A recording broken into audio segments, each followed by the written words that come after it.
right, I'm going to put my head on the chopping block on this one and make some statements that a lot of people are probably going to disagree with, and I'm okay with that. So I am filming here in my home studio, as this weekend we painted the gym and are giving it a chance to cure, dry, whatever, air out and all that, moving forward in the small space, and that is what it is.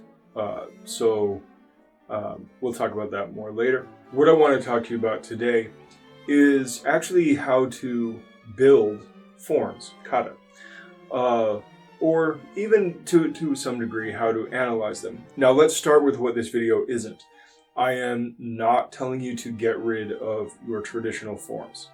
I am not telling you to make big wild leaps outside of the ethos of your art. I'm not telling you anything about the traditional things that you are supposed to be doing.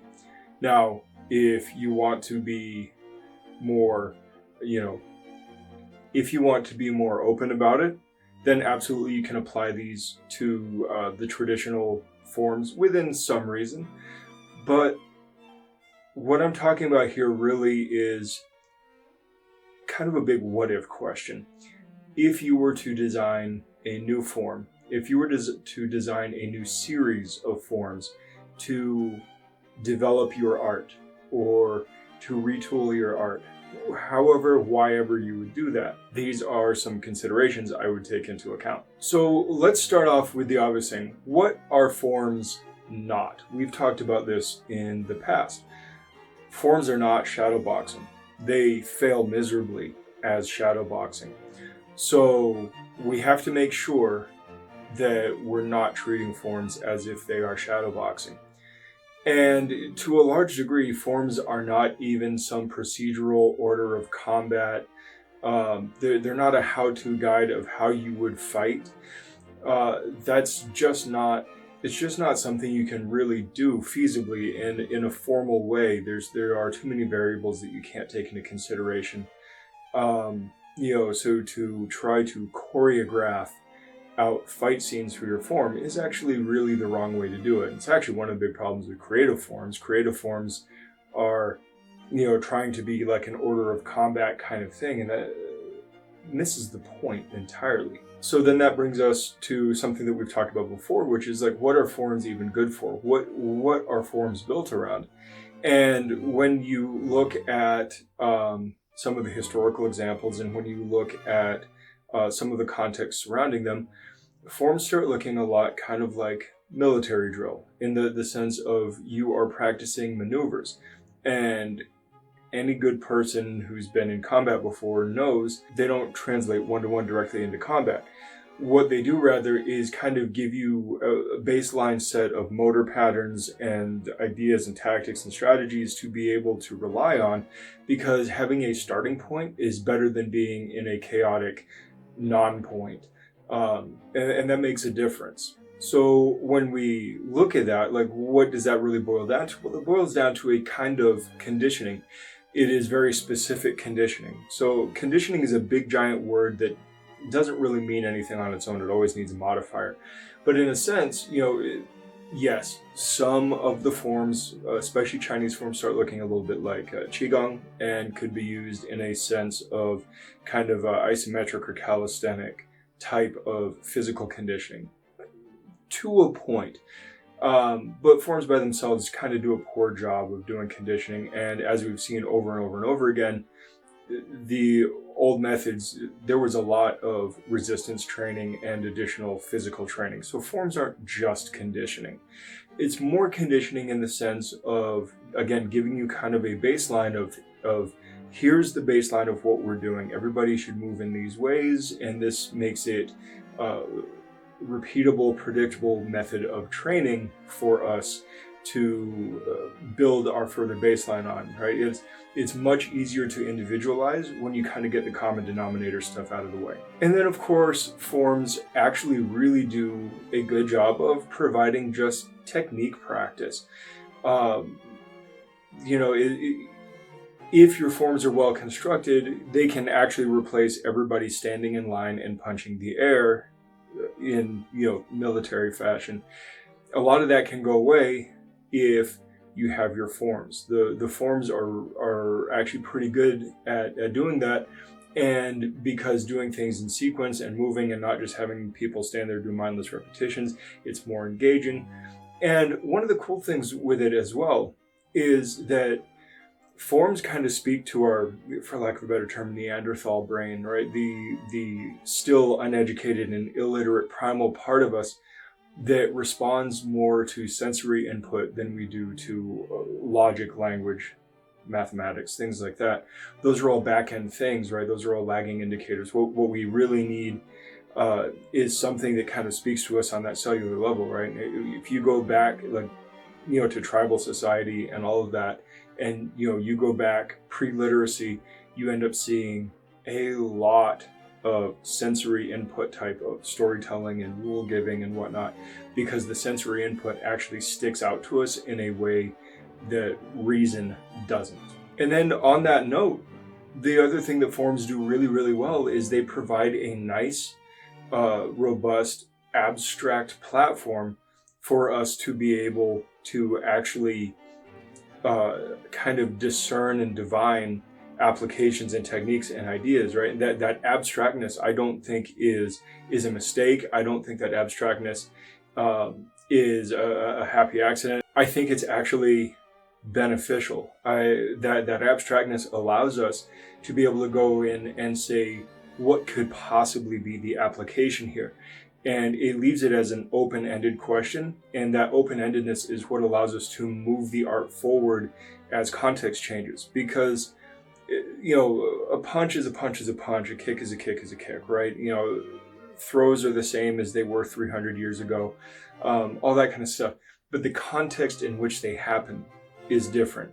The context meaning things like the terrain, the rules, population density, what kind of collateral is around. There's a lot of different factors that change around the conflict. And as I said before, every conflict is basically a unique isolated incident where you can't necessarily draw too much from that conflict into the next one.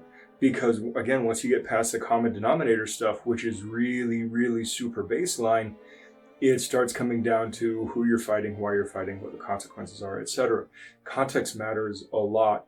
And so having the forms be a very abstract platform, I think, is extremely important. Now, one last thing to say before we get into this is, and we've covered this in a video before,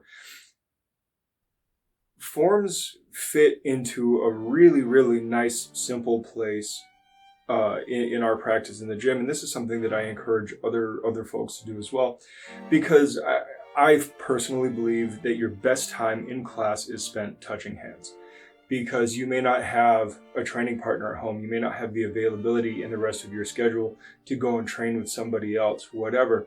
So class time needs to be spent touching hands. Class time needs to be spent in a way that is allowing you to take benefit of what that is, what's being offered there. Now, that's not to say never work on forms in class, because you got to learn them at some point, right? And you should occasionally, do them in front of people to get feedback and pointers, to catch things maybe you're missing or slacking on, whatever.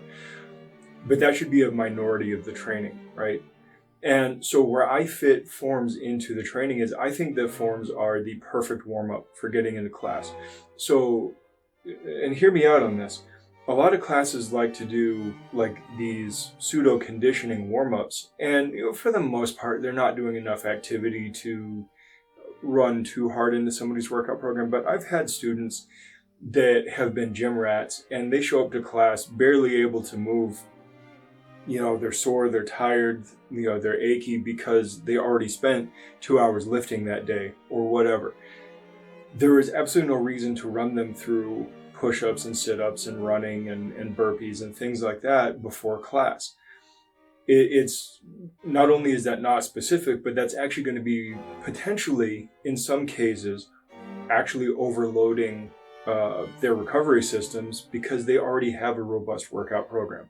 And I encourage everybody to have their own workout program, whether you hire a trainer for that or go it on your own or whatever.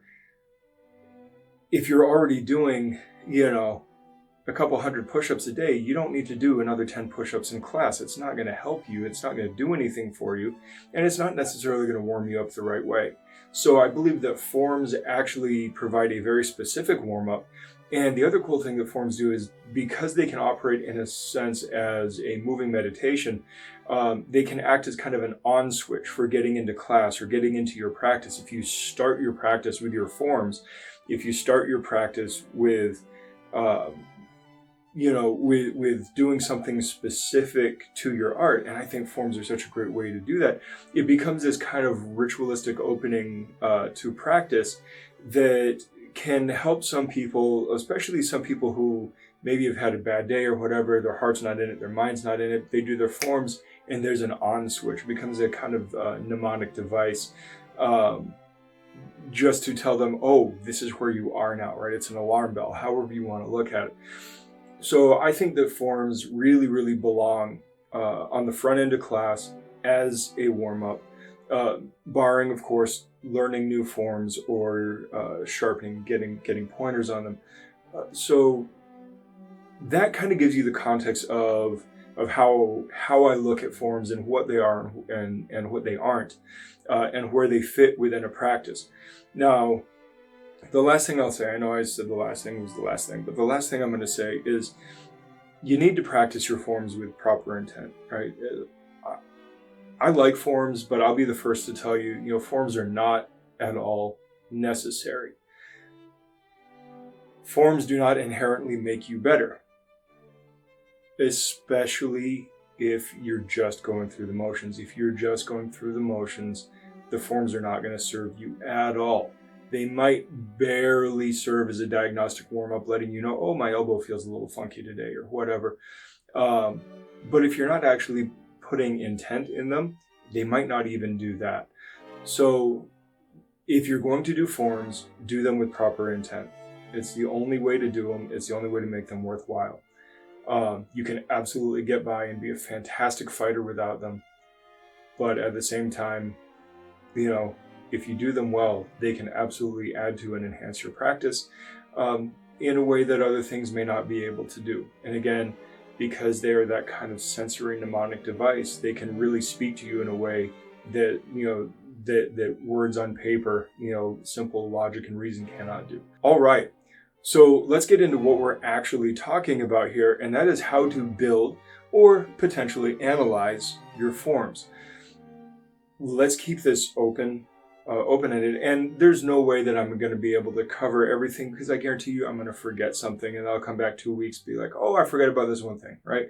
So just keep this as kind of a Cliff's Notes idea of what we're doing here. All right, so one of the first things is, I mentioned before where I think that the abstractness of forms is actually important and is not just a happy accident. And because of that, I want you to understand that even if forms are somewhat abstract, they should still be somewhat internally consistent, meaning they should be balanced between left and right. They should be balanced, in the sense of, like, if you have kind of a code to it, that code kind of always means that it falls into this kind of interpretation. For example, you could say something like, every time I throw a closed fist, it doesn't necessarily mean punch, but it means I am striking, because a closed fist is a bludgeon and is not as good of a tool otherwise.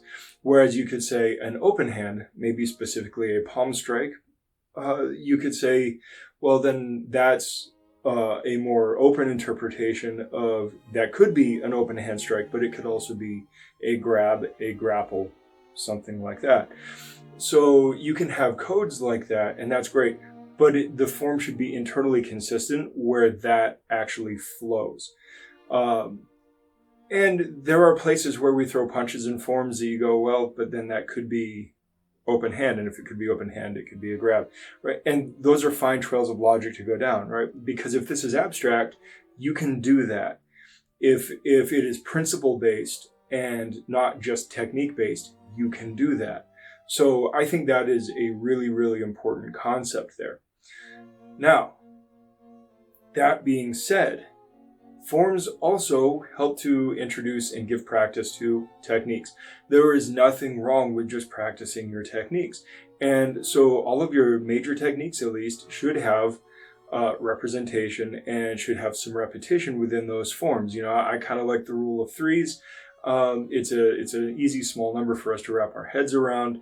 And then if you're already doing kind of like left and right sides to the form or front and back or whatever, the rule of threes can still balance out, so you're not always doing right, left, right and putting too much emphasis on one hand or the other. It could be absolutely balanced out. So there are ways to do that I think are really useful and actually pretty important. And if we are including all of the major techniques, and when I say technique, I don't just mean simple techniques. You could be talking combination techniques. We're talking footwork techniques. We're talking body movement techniques, right? Technique is just how you do something. At least all of the majors should be in there. You can let the minor stuff kind of sort itself out, right? If you do a technique on 3 different angles, there's no need to have 3 different names for it. It's the one technique on 3 different angles. But it doesn't mean that you only do it on those 3 different angles. What is it really showing? It might be showing a left, middle, right, or a high, middle, low, or something like that. And I think that's fairly important. In Wing Chun, there's a lot of movements that we do that might only have 2 angles, like a high and a low. But then that gives you a spectrum of, this can flow anywhere in between those 2 points, because natural variation is going to dictate where I put that. It could be rule of threes, it could be rule of twos, whatever. But having the techniques in there and having them at major angles, right? Your cardinal angles and your major diagonals, I think is sufficient, because I think that anybody with an even slightly analytic mind will understand that those major angles are representative of all the degrees between them. And you should be able to apply them across those angles, within reason, and of course within anatomical limitations. Now, I would also argue that your movements within the form should probably not attempt to look like fight choreography. They should probably not attempt to look like a regular boxing match, kickboxing match, MMA fight, karate combat fight, whatever, right? And it's not because those movements aren't useful, because of course they are. It's more the sense of, if we are to be keeping the forms abstract, then we want to be highlighting points of stability. We want to be highlighting points of transition. We want to be highlighting certain angles and movements. And it's hard to do that if the person is thinking, this guy's coming in at me and I'm slipping and I'm jabbing and I'm crossing. And that's fine. Like, everybody should be practicing slipping, jabbing, and crossing. Like, it doesn't matter what style you do, you should be practicing that. However, if you're doing forms, that's not really necessary. That's what shadow boxing's for, right? Shadow boxing is for contriving those kind of scenarios and trying to put them in, or even freestyling, forms and stuff, which essentially becomes kind of like formal shadow boxing, whatever. But you don't need your forms to look like a fight. And the more that they look like a fight, the more that you're going to have the peanut gallery coming in and saying, well, that would never work. Yeah. Right. I don't know who I'm fighting. So it may work, it may not work. I will have to make adjustments based on the fight itself. So I think it is actually important that not only should the forms be principle-based and abstract, but they really, really should not even attempt to look like a fight. Because the more they do that, the more you box the student into, this is the interpretation. And I don't think that's the right way to do that. Now, if forms are principle-based and human movement is human movement, then we also have to understand that a lot of similar types of movement will have many different applications. And so it should be baked into the form that everything that you do has multiple applications. And so as an example, right, there are places in forms where you could go, oh, this is very obviously a strike. And you go, but it could be a grab and pull, or it could be a shove, or it could be a grappling maneuver. Things can be offensive or defensive. Things can be, well, both, right, of course. Things can be grappling or striking, or both, right? And you can go down that list, and you should have a multitude of potential applications for every section of the form, for every technique sequence that you're going through. There should be a myriad of applications, and those applications, I believe, should be able to be mixed and matched across the form, not necessarily needing to be in sequence. And I think that's actually a pretty important factor. Just because something's in sequence in a form does not necessarily mean that the application needs to be in sequence. So I think that's probably enough to be said for now. And let's do a quick recap of what we've talked about, right? So, number one, forms are not shadowboxing. Forms are not order of combat fight choreography. They fail miserably at that. Don't treat them that way. Forms do offer some form of conditioning. They definitely offer a chance to practice your techniques in a non-stress environment, allowing you to just kind of execute, power and speed and whatnot at will. And of course, forms offer a sense of kind of moving meditation. They can function as an on switch for class. They are fantastic to stick in as the warm-up of class because of that. Gets your body moving. It can act as a diagnostic and kind of let you know how you're feeling that day and what feels on and off. All that stuff. Really, really good stuff. And then if we want to start analyzing and building forms, right, if we want to build our own form, if we want to start analyzing forms, let's start with the simple fact of if forms are not order of combat, don't try to make your forms look like, like application techniques, like one steps. Don't let your forms turn into that, right? Let your forms be kind of abstract and fluid and open, meaning that every technique you throw could have multiple applications because you are going to have the same movements appear over and over and over again in the open body, right? An arm extends, it extends, right? An arm hooks, it hooks, it opens up, it opens up. That could be a whole lot of different things, right? And just because it looks like a strike doesn't necessarily mean it is a strike. Doesn't mean it isn't, but it could be both, right? There are multiple interpretations to be had. And then I would argue that even like the movements within the form should probably not look anything like fight choreography, because if they do, you start boxing in the interpretation, and I think that's a problem. And of course, because forms do excel at technique practice, your primary techniques should be in there at major angles with a sufficient amount of repetition, right? Rule of threes is good, but it doesn't have to be. You could pick a technique. And they need to be internally consistent in their logic, meaning that if you decide that this type of movement is code for this type of interpretation, make that consistent throughout the whole thing, and perhaps even consistent throughout the whole set of forms. So that being said, right, it's not actually that big of a thing. What I'm really telling you is to be more open about it and to practice it with intent, and to use that as a platform, right? In Wing Chun, we don't have really formal one steps. It's all just kind of picking apart the forms and going straight into application. I don't think formal one steps are that useful.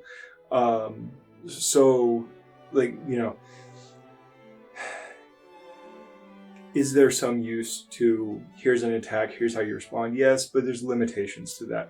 And there are a lot of ways to progress that into something that is more functional. At the end of the day, if the things that you're drilling and the way you spar don't look anything alike, there's a disconnect in the training. And so doing one steps based off of the forms and then expecting your sparring to look like that, it shows a hole in your training methodology, not necessarily in your system, but in your training methodology. So drilling is a whole separate concept that we'll talk about another time. But if you are going to practice forms, practice them mindfully, meaningfully, with proper intent. And again, keep it abstract, keep it open. because context changes and every fight is different, and you need to be able to apply across a bulk of ideas. Yes, maybe your art has a certain ethos. I would argue that most hand-to-hand arts have a fairly common denominator, but even so, your art has an ethos. So maybe within that, you don't pick applications that go outside of that. But then arts are meant to evolve. Arts are not a static snapshot in time from 200 years ago or whatever. So there's no need for you to not evolve the art either. So at the end of the day, we're all just practicing hand-to-hand fighting. Some of us are practicing weapons fighting, of course, and some of them are blending. But the fact is that we're all practicing martial arts, and life would be a lot better if we were a lot more open and less dogmatic about things. All right, I'm going to cut this off here, and I will talk to you guys later. Good journey. Hey, thanks for watching. Like, subscribe, share, do all the other social media stuff. You can check out our other socials, as well as take a look at some of the merchandise that we have for offer in the links below. And if you happen to be in the Phoenix metro area, stop in, come in for a class, come in just to say hi. We'd love to meet you. Until next time, good journey.